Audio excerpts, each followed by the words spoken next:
कुहिरोसँग लुकामारी खेल्दै ढकमक्क फुलेका लालीगुराँसलाई आफ्नै मनभरि सजाउँदै अनि चराहरूको चिरबिर चिरबिर आवाजसँगै प्रकृतिको काखमा रमाउँदै जब सन्दकपुरमा पाइला टेकिन्छ तब धरतीमै स्वर्गीय आनन्दको अद्भुत अनुभूति गर्न पाइन्छ। छिनछिनमा बदलिरहने मौसम र आँखै अगाडि देखिने सेताम्य हिमालका कारण सन्दकपुरले प्रत्येकको मनलाई सदैव आफूतिर तानिरहन्छ। अनेकौं प्रजातिका चरा र लोपोन्मुख वन्य जन्तुको वासस्थानका कारण सन्दकपुर सधैँ सबैको मन मस्तिष्कमा अमिट छाप बनेर रहिरहन्छ।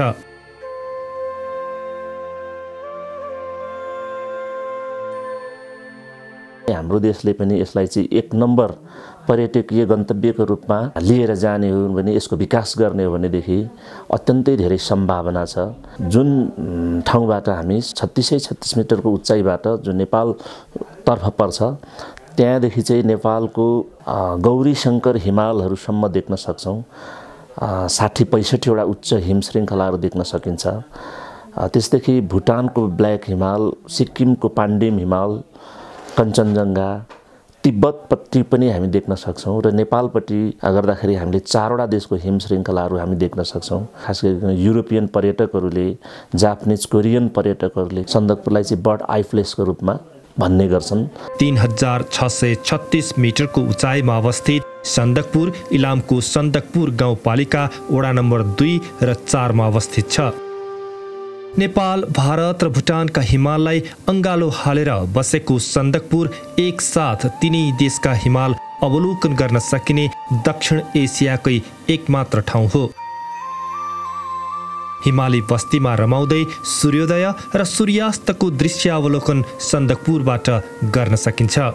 सर्वोच्च शिखर सगरमाथा, कञ्चनजङ्घा, मकालु, पाथिभरा, कुम्भकर्ण जस्ता 60 बढी अग्ला हिमाललाई एकै ठाउँबाट नियाल्न सकिने नेपालकै एकमात्र स्थान हो सन्दकपुर। इलामको 4 खोला मध्ये पवित्र माई नदीको मुहान रहेकाले सन्दकपुर धार्मिक दृष्टिले पनि पूजनीय मानिन्छ, जसले गर्दा यहाँ श्रद्धालु भक्तजनहरू आउने गर्दछन्। सन्दकपुर डाँडाबाट इलाम, झापा र पश्चिम बङ्गालका गाउँ बस्तीहरू हत्केलामा राखेर हेरिरहँ जस्तो लाग्दछ। बङ्गालको खाडीबाट बिहान झिसमिसेमै उदाउने झुल्के घामको लालीमा हिमालहरूमा टल्किँदा आहा, उचाइ चुम्नुको मज्जा कति हो कति। त्यसो हुँदा त हिउँदमा हिउँ र वर्षातमा झरीसँगै कुहिरोमा रमाउन सन्दकपुरमा देश विदेशबाट आउनेहरूको संख्या बढ्दो छ।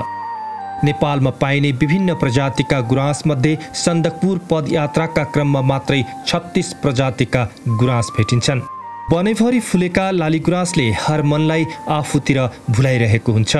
चराहरूको चिरबिर चिरबिर आवाज, अग्ला भिरमा पाइने भिरमौरी, लोपोन्मुख वन्यजन्तु रेडपाण्डा र गिद्धको अध्ययन गर्दै प्रकृतिसँग रमाउन पाइने भएकाले सन्दकपुरको यात्रामा विश्वभरका पदयात्रीको मन तानिएको छ। भारत, भुटान, बङ्गलादेश लगायत युरोपका गरी वर्षमा 1.5 लाख बढी पर्यटकले सन्दकपुर भ्रमण गर्ने गर्दछन्।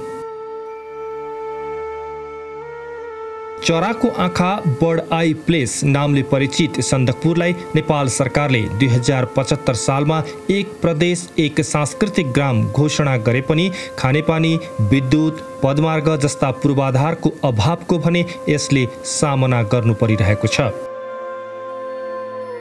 यदि महत्त्वपूर्ण र सुन्दर ठाउँ हुँदाहुँदै पनि प्रचार प्रसारको अभावले गर्दाखेरि पिछडिएको क्षेत्र हो।